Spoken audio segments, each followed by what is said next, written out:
appreciate that. Yes, look after their health first.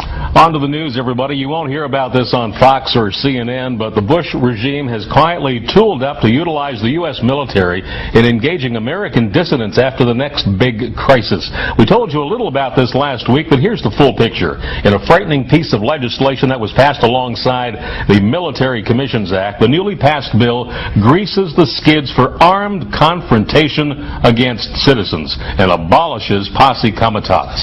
Public Law 109-364, which was signed on October 17th in a private Oval Office ceremony, now allows the president to declare a public emergency in the U.S. for whatever reason he sees fit.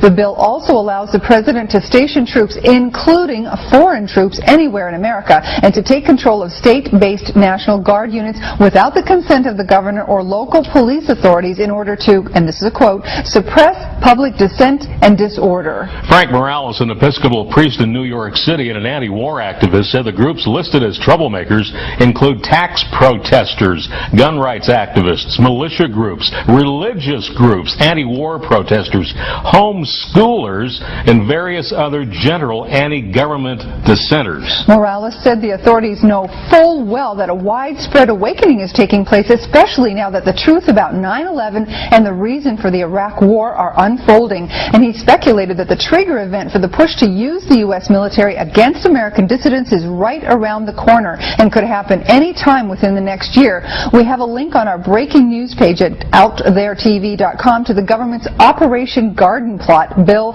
which details what we've just talked about.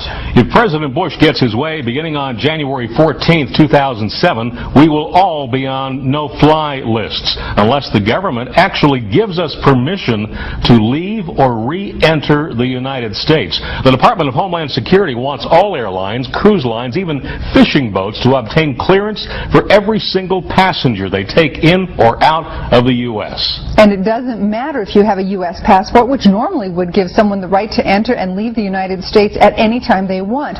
When the system comes into effect next January, if the agency says no to a clearance request for whatever reason, you won't be permitted to enter or leave the United States. Consider what might happen if you're a U.S. passport holder on assignment in a country like Saudi Arabia. Your visa is about to expire, so you attempt to board your flight back to the United States. But wait, you can't get on because you don't have permission from Homeland Security.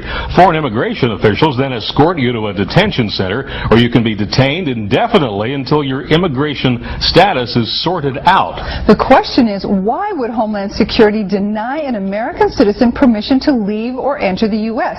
No one seems to know, because under the new Military Commissions Act, the entire procedure can be kept secret with no right of appeal, and that's exactly what happened in Nazi Germany. Basically, if the HSA decides it doesn't like you, you're a prisoner, either inside or outside the United States, and whether or not you hold a U.S. passport.